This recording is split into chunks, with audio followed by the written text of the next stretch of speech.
It's a beautiful, beautiful spot. And just through here, we'll talk about that in a minute, is a beautiful, beautiful sort of wetland, sort of nature reserve.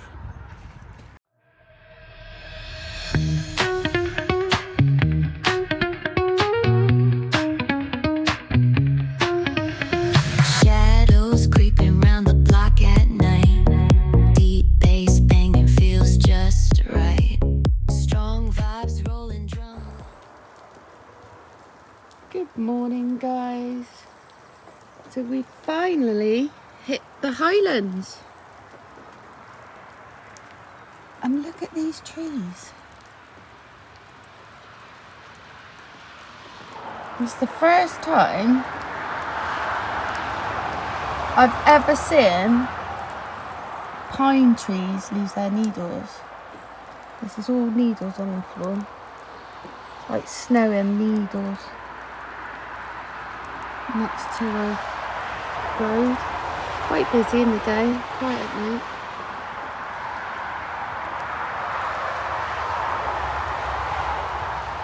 But I researched it, and they do it every so many years, especially if it's been a hot summer, not enough water, rain.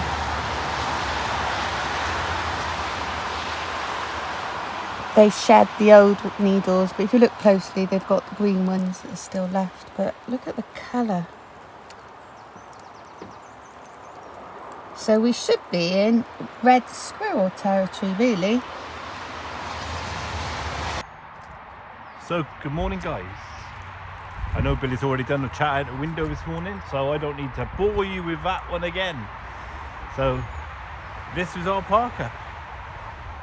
There is spirit, blending in with the trees. It's a beautiful, beautiful thing. The roads are a little bit busier now. It's sort of daylight hours and people are jogging off to work and doing all their stuff. But yeah. It's a nice quiet Parker. And the fact it's got like picnic benches, so if you were here in the sort of warmer sort of seasons, you could quite happily sit here and have your packed lunch. Pat's just out doing his morning jobs. Pine needles are everywhere. That yellow is just all pine needles which falling on. You can see on the table here.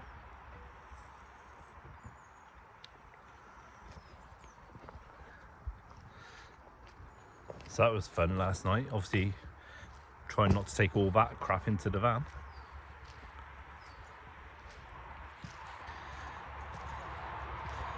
And obviously there was a bit of a storm not long ago, and I'm guessing that's the aftermath.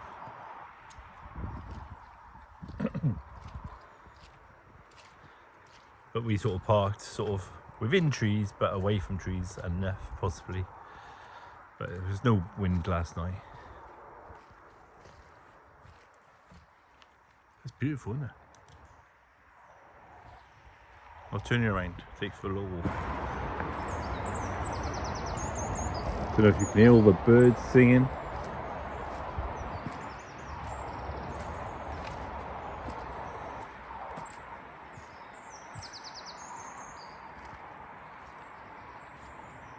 Absolutely beautiful here.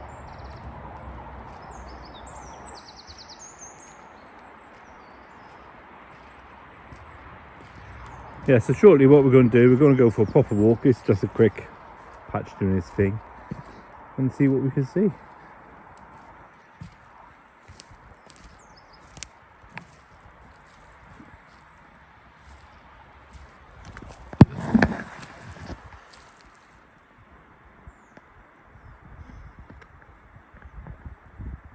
So that's it, Patch has done his thing, leads tight as anything, leading me back to the warmth of the van.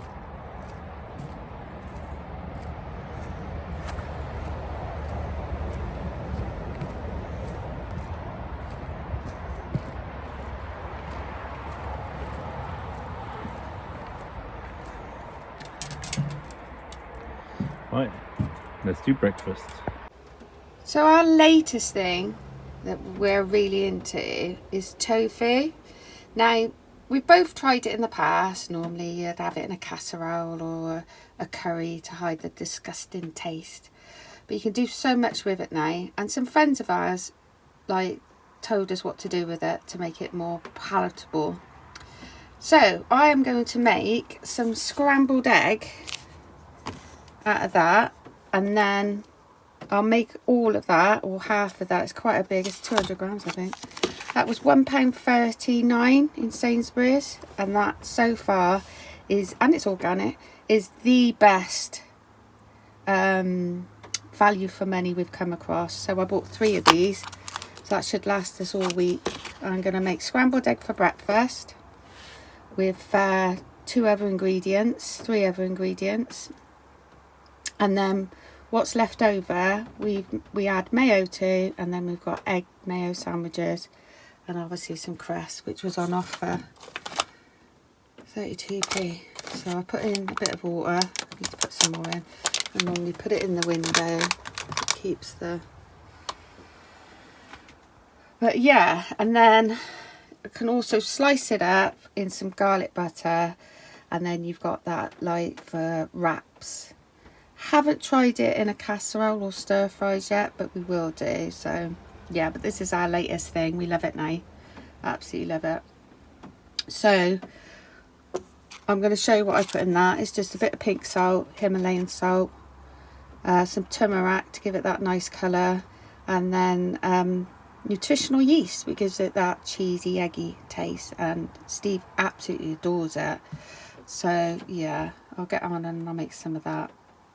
Bargain. Sainsbury's, people. £1.39. Oh, for 300 grams. I think we paid something like 89p for 100 grams in Aldi. I think they also do a 200 gram for like 180. But this is 300 grams for £1.39. Sainsbury's. Organic.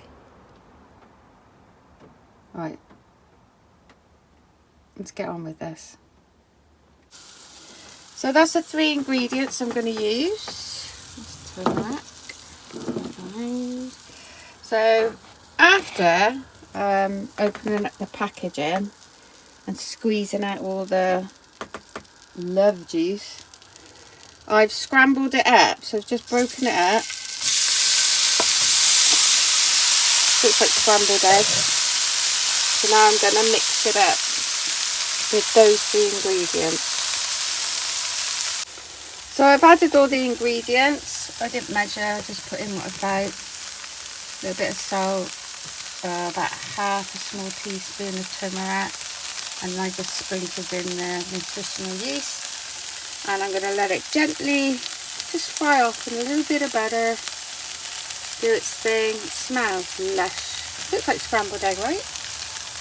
So while that's doing that, I'm going to mash up an avocado. And I'll have egg and avocado and toast. Boom. So avocado and scrambled egg with a bit of cress for breakfast. Now I know a lot of people don't like avocado, but you're doing it wrong. You can either add lime juice or lemon juice, and you mix it all together and you add a bit of salt on it. Boom. That is one healthy breakfast to start the day, especially on a cold autumn day in the Highlands.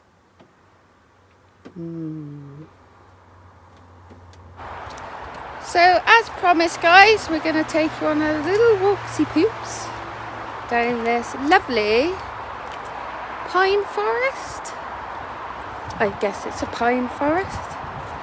It's just pines all the way around. Look, see. Boop. So we'll take you with us. Lots of cones on the floor, so if you're a log burner type person, collect them. You will know that's lovely on a fire.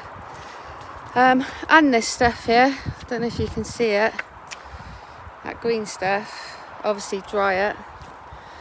But there's mushrooms. What? I don't know, there was some weird ritual going on then with the tree. I just missed it. But yeah, let's take you along for a little walk. I'm not going to go too far. I've bloody done my sciatica leg in again. Nightmare.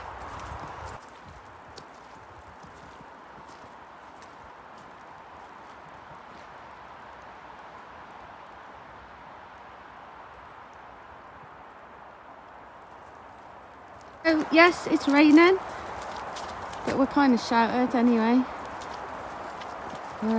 This is the start of the 5k walk. Not a chance in hell am I doing 5k today. Those with sciatica, no, just don't test it. Look at them mushrooms.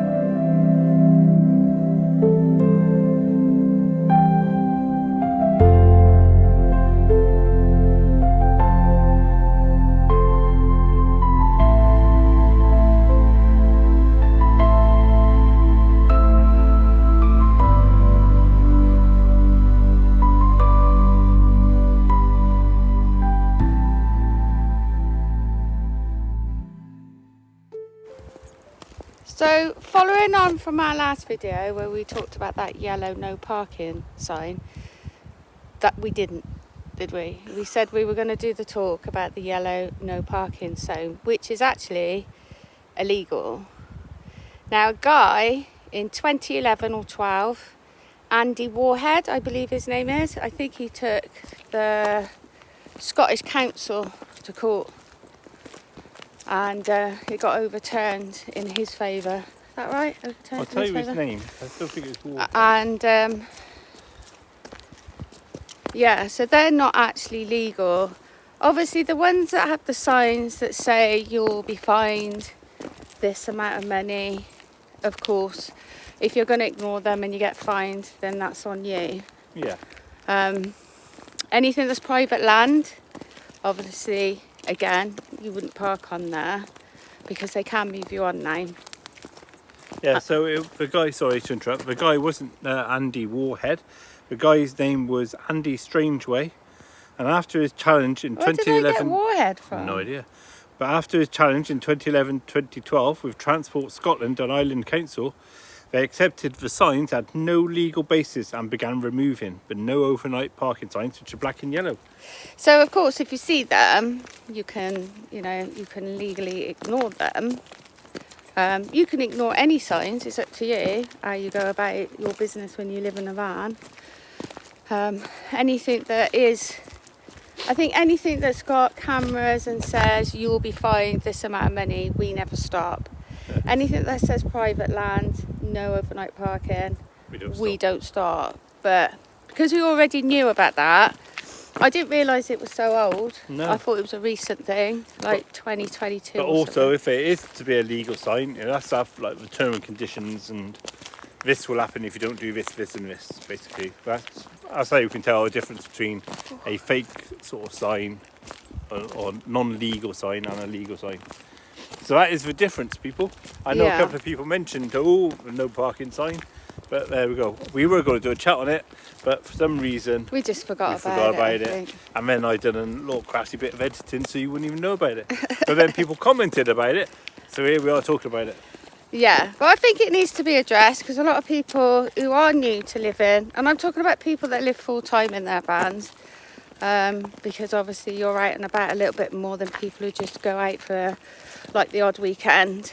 They're probably quite happy to pay for a parker, but we know a lot of full-time van lifers, nomadics, we try not to pay, only because then we might as well be paying rent. Freeloaders. Well, yeah, there's that as well. But I think if you're willing to pay 30 quid a night, you might as well just stick to a house, right? It adds up, that, doesn't it? 30 Yeah. quid a night adds up to a lot of money each month. And we want to live this lifestyle. It's simplicity. It's not that we're trying to be freeloaders and get everything for nothing. Although each and every single one of us should be living more freer and not having to put our hands in our pocket to pay the fat cats. But, you know, we all know that, so we don't need to go into that.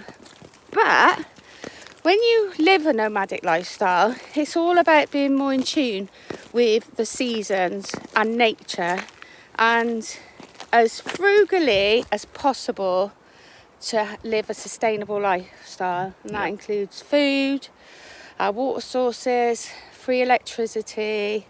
You know, we sew clothes up if they've got holes in them. We recycle stuff. We don't bin things because, oh, it's no longer working. If we can reuse it for something, bonus. Yeah, moderate, upcycle. You know, and that's what this lifestyle is for us. You know, we don't earn a lot of money. We earn enough money to survive. Happily survive. Then people will probably hear that and go, oh my God, they're starving and they're cold. And no. As some of you are aware, we work at festivals. We earn money that way. We obviously earn money from YouTube now, which is part of our income, and obviously the stuff we sell that we make from bits that we find lying around and foraging and stuff. That's how we make our lifestyle. And like I said, I've got more money now. I should say. I've got more money now than when I worked full time. I'm going to have to flip this over, it's killing my arm. I'll take it over. Yeah, I've got more money now than when I worked full time, because how I work it out is when I worked full time and I was in the system, I literally had bills to pay, mortgages, rent, gas, electric, water. Mortgage. Rent, yeah, exactly. gas, we electric, all work water, really, really hard, and all the other things, and all that money. And our money's going out. Like I said, the money went into the bank and just as quick went out, plus a bit. You don't need a lot. You don't need a fancy car. You don't need fancy clothes. You don't need a fancy telly. You don't need fancy holidays.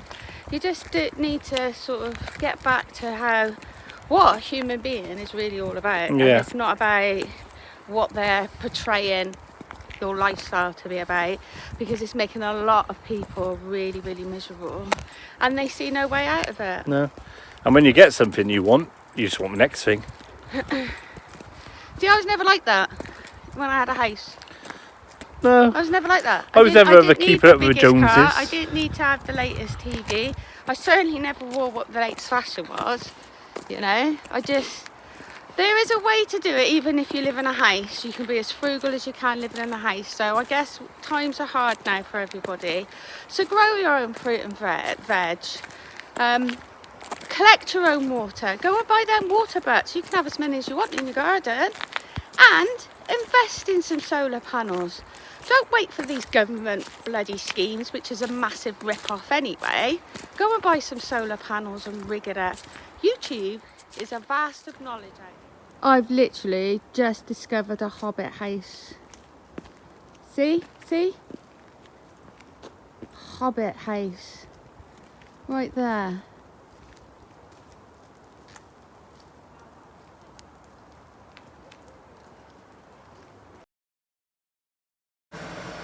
Okay, for those that aren't aware of our hot water system, this is it. So I've boiled the kettle to make a coffee, do the washing up after breakfast, and the rest of the water will then be put into there, and it stays warm all day. So if we want another coffee, we can just take it from there, or we want to have a wash, we take it from there. If we want to do washing up, we take it from there. I think it's 1.9 litres, about £35 from Argos. We've had that one about 3 years. In fact, that's the second one, because Steve cleaned it, and he cleaned it a bit hard inside and he broke the glass, so whoopsies. So yeah, that's our second one. I lie. And that's how we keep, you know, it saves on your gas, you know, everything's going up in price, so that's how we do our hot water system. And it fits nicely in the corner there, so all you have to do, it's got a lock as well, just go over, unlock it and pour it out. Simple.